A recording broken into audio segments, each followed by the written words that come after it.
শরণাগত দীনার্ত পরিত্রাণপরায়ণে সর্বস্বার্থী হরে দেবী নারায়ণী নমস্তুতে। প্রিয় ভাই বোন বন্ধু গুরুজন সকলকে ভালোবাসা এবং শ্রদ্ধা জানাই।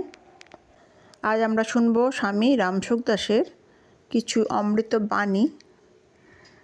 তিনি প্রেম বিষয়ে কি বলেছেন। সংসার থেকে সর্বতভাবে আসক্তি দূর হলেই ভগবানে প্রেম জন্মে।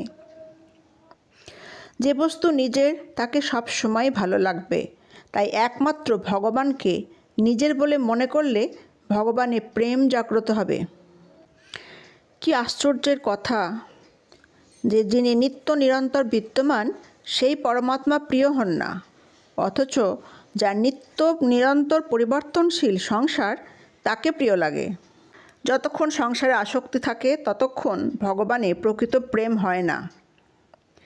সংসারে সুখাসক্তি হলো ভগবত প্রেমে প্রধান বাধা। যদি সুখাসক্তি চলে যায় তবে ভগবানে প্রেম স্বতঃসিদ্ধভাবে জাগ্রত হবে। যতদিন বিনাশশীলের প্রতি প্রেম থাকবে ততদিন সাধনা করা সত্ত্বেও অবিনাশীর প্রতি প্রেম ও তাঁর অনুভূতি হবে না। ভগবানের প্রতি অনন্য প্রেমের নাম হলো রাধাতত্ত্ব। যতক্ষণ সংসারে আকর্ষণ থাকে ততক্ষণ রাধাতত্ত্ব অনুভবে আসে না। ঈশ্বরের প্রতি প্রেম হওয়ার মতো কোনো ভজনা নেই। যতক্ষণ সাধক নিজের মনোবাঞ্ছা পূর্ণ করতে চাইবে ততক্ষণ সগুণ বা নির্গুণ কোনোটিতেই তার প্রেম জাগ্রত হবে না। যজ্ঞ, তপ, দান, ব্রত, তীর্থ ইত্যাদির দ্বারা ভগবত প্রেম লাভ হয় না, বরং লাভ হয় ভগবানের সাথে দৃঢ় আপনত্ব স্থাপনের দ্বারা। তপস্যার দ্বারা প্রেম নয় শক্তি লাভ হয়, কিন্তু ভগবানের প্রতি আপন ভাবের দ্বারা প্রেম লাভ হয়। ভগবত প্রেমে যে অপূর্ব রসানুভূতি আছে জ্ঞানে তা নেই। জ্ঞানে আছে অখণ্ড আনন্দ, আর প্রেমে আছে অনন্ত আনন্দ। মতবাদে ভেদাভেদ আছে, প্রেমে নেই। প্রেম সম্পূর্ণ মতবাদকে গ্রাস করে। ভগবানের প্রতি আকর্ষণ হওয়ার নাম হলো ভক্তি। ভক্তি কখনো পূর্ণ হয় না, বরং তা উত্তরোত্তর বৃদ্ধি পেতে থাকে।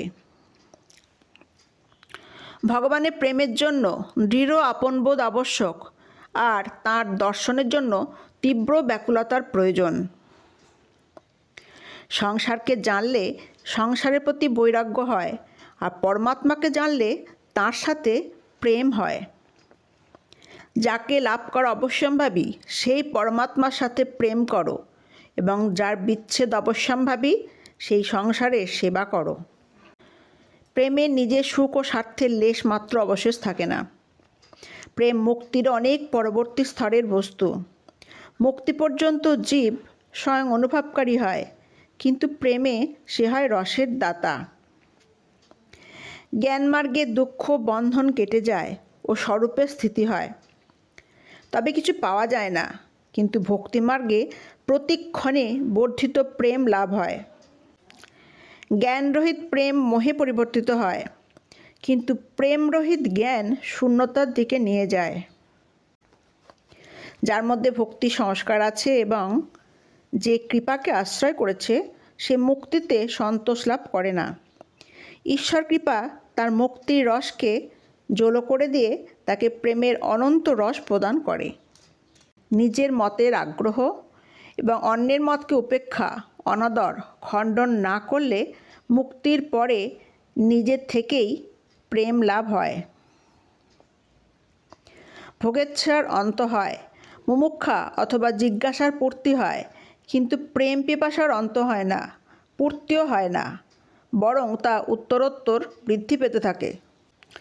সংসারে আকর্ষণ বিকর্ষণ দুইই আছে, কিন্তু পরমাত্মার কেবলই আকর্ষণ, বিকর্ষণ নেই।